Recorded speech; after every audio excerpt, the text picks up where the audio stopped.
उत्तर प्रदेश के मेरठ का वो मर्डर केस जिसने इन बीते कुछ दिनों में प्यार के रिश्ते से भरोसा उठा दिया है, जहां पत्नी मुस्कान ने प्रेमी साहिल के साथ मिलकर अपने पति सौरभ को मौत के घाट उतार दिया, जिससे मुस्कान अपनी प्रेमी से शादी कर सके। मामला सामने आने के बाद पुलिस ने तुरंत एक्शन लेते हुए दोनों को गिरफ्तार कर लिया है, लेकिन जेल पहुंचने के बाद भी दोनों की साथ रहने की ख्वाहिश खत्म नहीं हुई।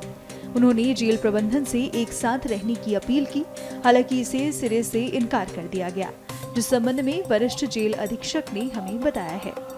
3 दिन पहले आए थे, आने वाले समय पे उन्होंने कहा था हमको साथ या पास वाली बैरक में रखा जाए, तो उनको बता दिया गया कि जेल में जो व्यवस्था है उसमें पुरुष और महिला बैरक का आपस में कॉन्टेक्ट ही नहीं होता, बिल्कुल पृथक होती हैं, तो दोनों को पृथक रूप से रखा गया है। नंबर 1।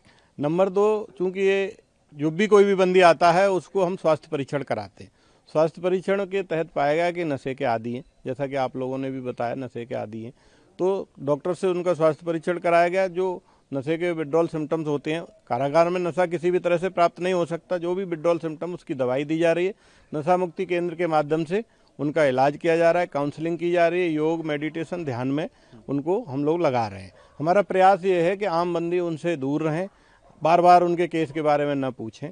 कल जो मुस्कान महिला बंदी है उसने मुझसे मिलने की इच्छा जाहिर की थी, तो मैंने उसको बुलाया, तो उसने कहा कि मेरे घर वाले मुझसे नाराज़ हैं, मुझसे केस मेरा नहीं लड़ेंगे, मेरा केस वो नहीं लड़ेंगे, अतः मुझे एक सरकारी वकील दिलाया जाए।